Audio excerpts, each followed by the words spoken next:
Welcome back to World Traveler Cooking, where we cover interesting cuisines and interesting dishes from around the world. Today we're going to make Mie Goreng. I'm going to make quite a bit of it today. In fact, I'll probably even make some more noodles than this. Because, yeah, I'm cooking for a few other people. So, this particular version is sort of a Chinese-Indonesian variant. That I will do other variants in other videos, so please stay tuned. Our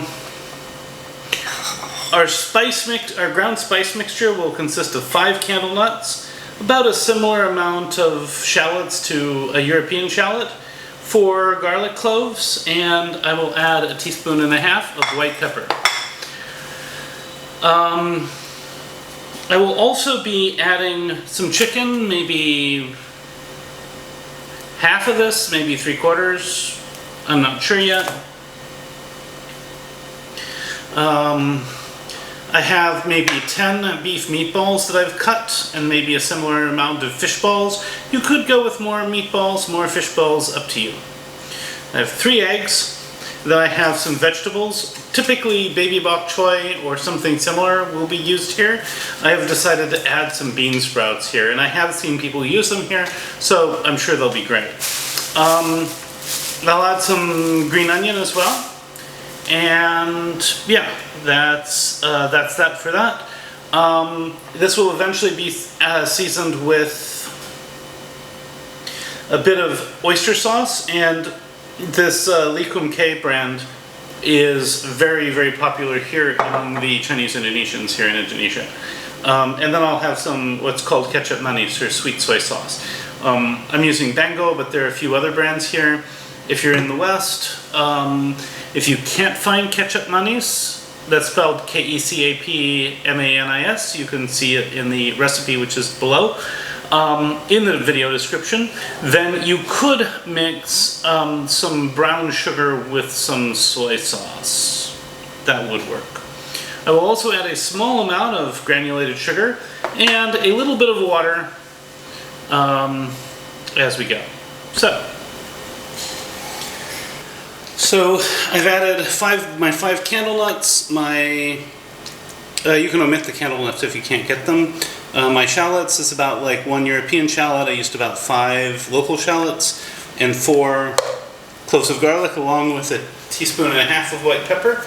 And now we'll blend this with the hand blender until it's nice and smooth.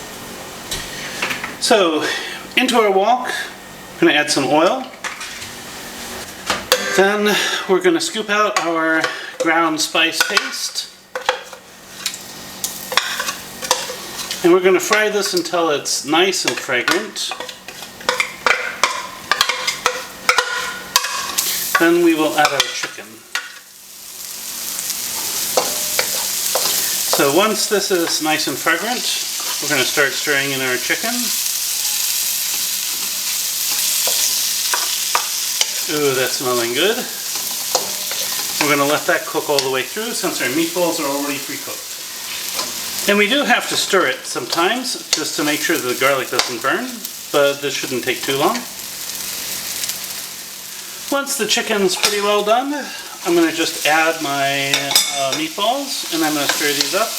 Let them warm up a bit, then we'll add their veggies.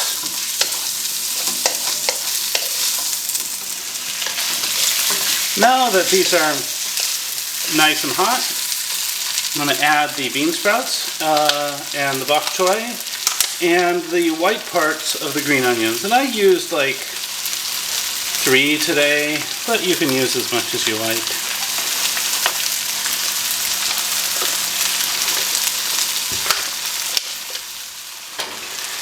So now that the veggies are in, I'm going to stir this up nicely. And I'm going to add a little bit of water, not a whole lot, just a little. And I like to just put a little bit of water in the spice paste container. I'm just going to add that in like that.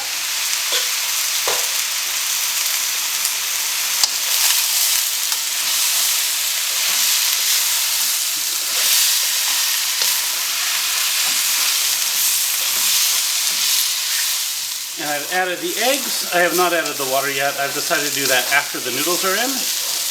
And I stirred them in. So in go the noodles. And now let's add some water, deglaze this pan, and add our sauces. In goes a bit of ketchup mayonnaise, not very much, just a little drizzle.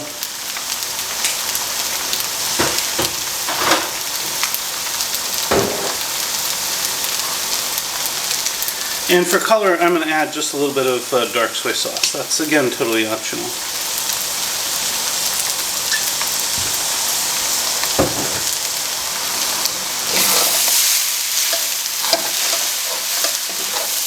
That's looking pretty good. So I'm going to stir this up. Then I'm going to do a taste test.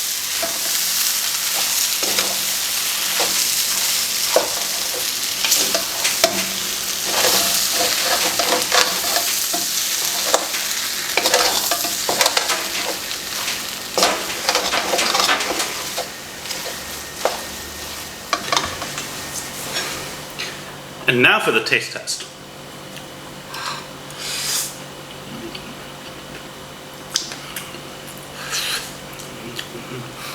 So the pepper makes it a bit spicy, even without chilies. The flavors go very nicely together. If I try a bit of the, I'm going to try a little bit with the meatball now.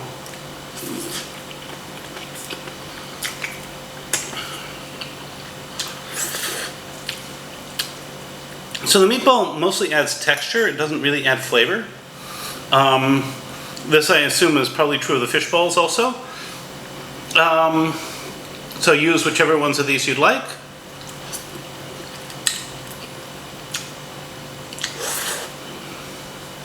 Yeah, it's very nice.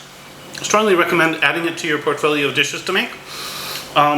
This is of course related to the Chinese Lo Mien dishes. And at some point we'll do some other Indonesian or some other Mie Gorengs from Indonesia. This one is kind of more of the Chinese-Indonesian variety. Maybe next time we'll do a Javanese one. So, if you'd like to see more of this content, please like, share, and subscribe. If you have anything to say about this video, make a dish like this, do it a little differently. Love to hear from you in the comments. At any rate, bon appetit, recipes in the description. See you next week.